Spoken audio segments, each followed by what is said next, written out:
OBC आंदोलन आता वाढत चाललेलं आहे आणि मोठ्या संख्येने लोक रस्त्यावर उतरत आहेत. असं सगळं नियोजन सुरू आहे. कसं बघताय तुम्ही असं काही? नाही, कोणाचं काय नियोजन सुरू आहे हे मला नाही माहिती. सरकारचं काय नियोजन सुरू आहे, सरकारनं काय ठरवून सांगितलं याबद्दल मला नाही माहिती.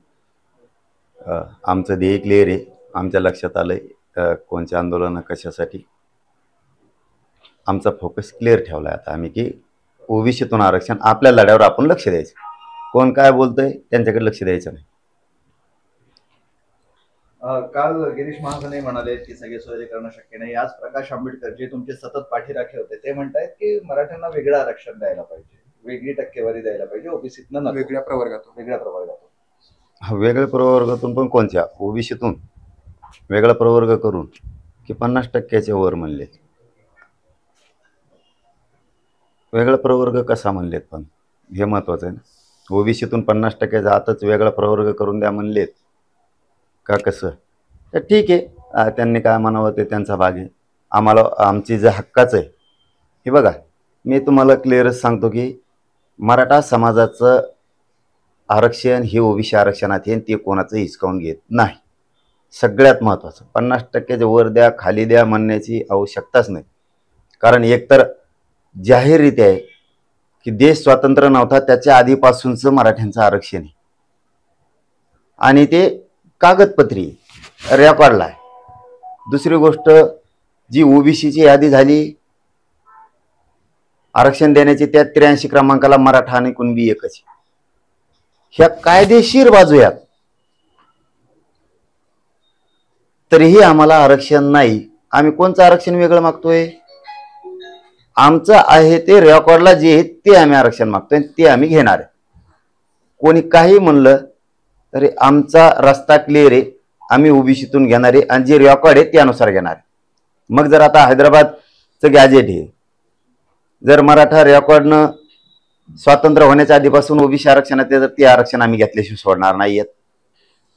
83 क्रमांकाला जी ओबीसीची यादी आहे त्याच्यात जर मराठा आणि कुणबी एकच आहे, ते घेतल्याशिवाय आम्ही सोडणार नाहीयेत.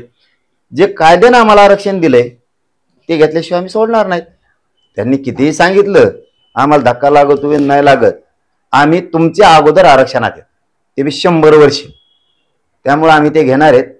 उगच इकडं शक्ती वायाला घालण्यापेक्षा तुमच्या आरक्षण मागण्यात तुम्ही शक्ती वायाला घाला, तुमचे पोरं मोठे होतील. इकडे शक्ती वायाला घालून काही उपयोग नाही आणि राजकीय स्टंट करून तर उपयोगच नाही, कारण आम्ही ते मिळवणार आहेत.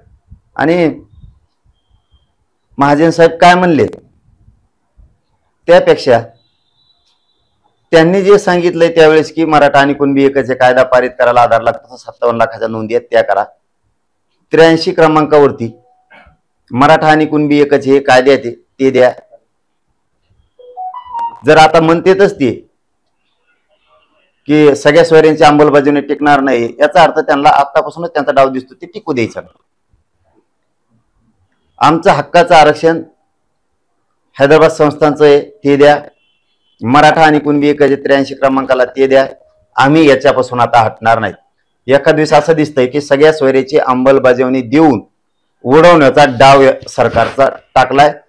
जसं की आमच्या विरोधात सरकारनं आंदोलन उभा केले जातात नवीन, तसंच सगळ्या सोयऱ्याला सुद्धा कोर्टात टाकायचं आणि सगळ्या सोयऱ्यांची केलेली अंमलबजावणी ही टिकणार नाही हे आधीच सांगून बहुतेक ते 100% ते उडवणार आहेत. मग आमचा हक्काचा असणार आम्हाला द्या. सरसकट मराठ्यांना मराठा आणि कुणबी आहे म्हणून आरक्षण देऊन टाका, कारण तसं कायदाच सांगतो.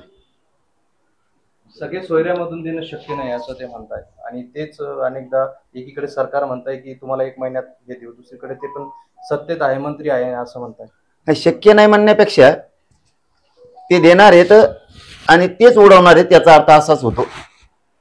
जसं की त्यांनी 13% आरक्षण दिलं होतं, घातलं पण त्यांनीच. 16% आरक्षण दिलं होतं, त्यांनीच घातलं. आता हे 10% दिलं. बघा, डाव सांगतोय मी, हे जाणून बुजून माझ्या मराठा समाजाला माहित होणं गरजेचं आहे. आता 10% आरक्षण दिलं, देण्याच्या अगोदरच याचिका दाखल झाली होती. आरक्षण देण्याच्या अगोदरच याचिका दाखल केली होती रद्द करण्यात यावं. तसं देणार पण हेच आहेत. आता सगळ्या सोयऱ्यांचं आणि उडवणार सुद्धा हेच आहेत. हे क्लिअर झालंय आता. कारण पुन्हा एकदा मराठ्यांना गोड बोलून सरकारनं दोन्हीकडून बी डाव साधायचं सुरुवात केली. मराठा ओबीसी वाद लावून मोकळे झाले आणि आता सगळ्या सोयऱ्याची अंमलबजावणी द्यायचं म्हणायचं आणि उडवायचं हे काम त्यांचंच. आमचं हक्काचं आरक्षण आहे. हैदराबाद संस्थांमध्ये ते द्या. 83 क्रमांकाला मराठा आणि कुणबी एकच आहे. हे कायद्याने सांगितलेलं आहे ते द्या. नसता तुम्हाला सुट्टी नाही. तुम्हाला वाटत असं ना आम्ही आतापासूनच धावसा द्यायलो ते टिकणार नाही, मग मराठे मागं सरकत येईन. आम्ही मागं सरकत नाही सगळं घेतल्याशिवाय. कोणाला आंदोलन करायचं कोणाला नाही करायचं त्याचा भाग आहे. तुम्ही तुमच्या पद्धतीनं करा. तुम्हाला अधिकार आहे. आमच्या पद्धतीने आम्ही करणार आहेत. पण आरक्षण मात्र ओबीसीतून घेणार आहेत. त्याशिवाय सरकारला सुट्टी देत नाही. मग वेळ प्रसंगी 288 उभा करायची का 288 पाडायची याच्यावर मराठी निर्णय घेणार. पण तुम्हाला मग घरी पाठवणार. काहीतरी तुम्ही चाचपणी सर्वे पण केलेला आहे काही जागांवर, ते काय सुरू आहे का नसावं सुरू. सगळ्याच्याच चाचपण्या सुरू झाल्या. कुणी तर आधीच दाखल लागलं मी येणार आहे म्हणून. मग आम्ही काय कच्चे आहेत का? आम्ही काय करू नये. तुम्ही जर असं सांगायला लागले, एकूण देवेंद्र फडणवीस साहेबांनी सांगायचं आपण असं करूयात आणि दुसरीकडून त्यांच्याच ते पेंद्या सुदाम्या असल्यासारख्या जोडीतला मित्र त्यांनी सांगायचं सगळ्या सोयरे उडीणार आहेत.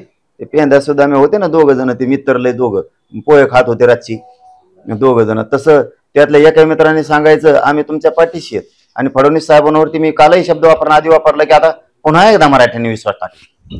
मग त्यांचा मित्र जर म्हणतो ते उडणार आहे याचा अर्थ ते उडीणार आहे. उडणार नाहीये.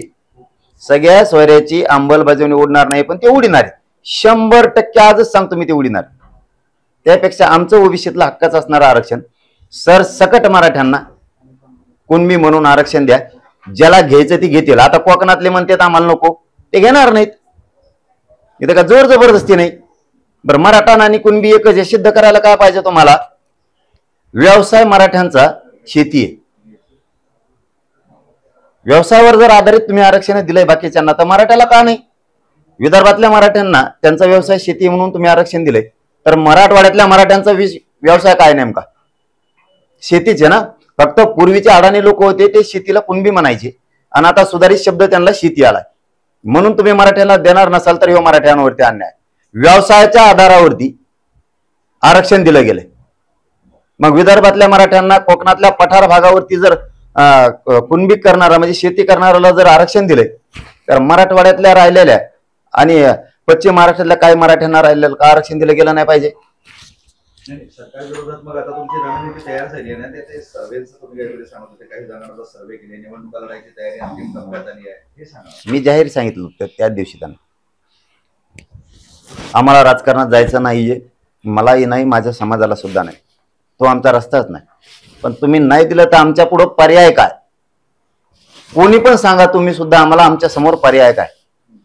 त्यांनी जर 13 तारखेपर्यंत नाही दिलं 13च्या नंतर ठरवू आम्ही मराठा समाज बसून.